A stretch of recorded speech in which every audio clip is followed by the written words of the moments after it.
Hi, good afternoon. I'm here today with Lorraine O'Toole. I'm Rachel Donnelly, and we're going to talk about the effects of exercise on long-term illness, cancer in particular.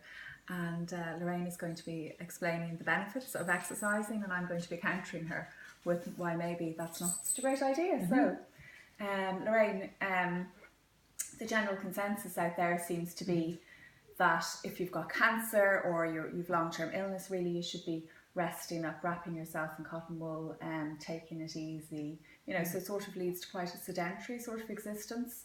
And you've been doing some research, I think, and the research seems to indicate an entirely different set of facts. So maybe you might go into that a little bit. So obviously it was always kind of the case of wrap yourself up and keep your, really mind yourself through treatment. But actually research is really showing now that in one hand, if you do have any pain or shortness of breath or rapid heart rate, yes, that's good advice. Then you don't overexert yourself. But in a lot of cases, you're living your life just as normal, but have patterns that you deal with the treatment and everything that you're going through.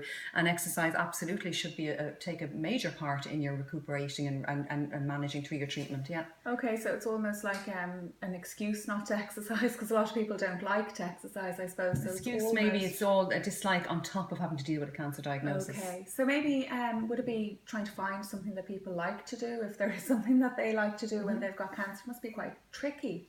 I suppose. I suppose the most important thing is finding something you like, something that's fun, and something that is you enjoy. They're the key points really to do. Okay. And that can vary from anything aerobic or even resistance training. They're recommending this.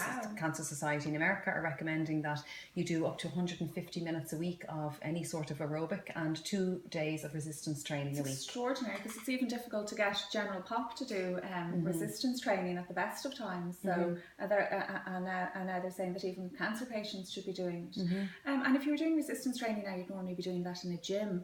I would highlight that maybe, there's a lot of germs in the gym and things like that. Would you need to bring wipes to wipe down equipment, or how would you, could you give us some idea how you you take all the precautionary measures you would in terms of germs, but the other side of it is through treatments you're not always susceptible to germs.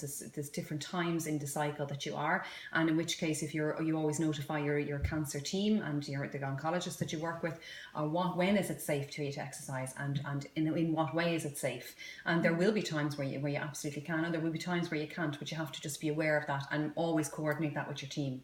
And do you think that oncologists are actively encouraging people to exercise and do resistance training? I think from my experience, they're more disease oriented, would you say? I think you're right. They're more disease orientated. From my experience, it's very much a case of they're looking after the kind of medical side, to keeping someone disease free or trying to eradicate disease, so they don't look as much into your wellness. Yeah, because I suppose that they probably feel, well, certainly the consensus that sort of I would have come across is that these people are fatigued, or they're very tired, or they're not really able to take on that kind of thing.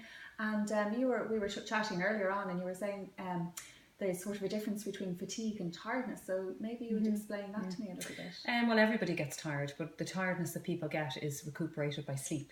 Yes. But the fatigue that a cancer patient might get for whatever reason, fatigue is brought on from surgery, from chemotherapy, from radiation, and even down to all the psychological things like depression and stress of the treatment. Depression is a big problem, isn't it? Because how are you going to get somebody to exercise when they're depressed? Exactly, yeah. And the fatigue that they experience is really kind of is said to be paralysing. It's described as paralysing, that you cannot recuperate from sleep. And we're looking to have them exercise in that condition, or maybe is it a different part of the cycle? I mean, is this fatigue so enormous that they can't exercise? Or you're saying any window for exercise? That's it, any window. So you will get fatigued, and you'll have periods of time where you're fatigued, but there's other times, a good time in a day or a good time in a week, that you might get an opportunity, and you have to seize that opportunity. Okay. To exercise and then get energy. Lorraine, just another question that's kind of playing on my mind here.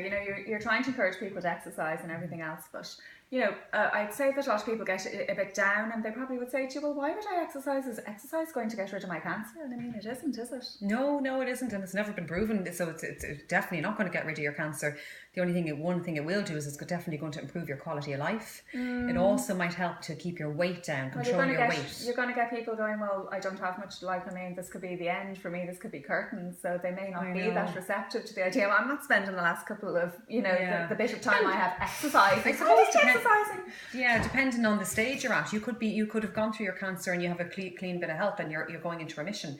In which case, you that has to you have to think about your health and you have to think about your weight, because if you gain weight, like you're at risk for a number amount of diseases, regardless of cancer.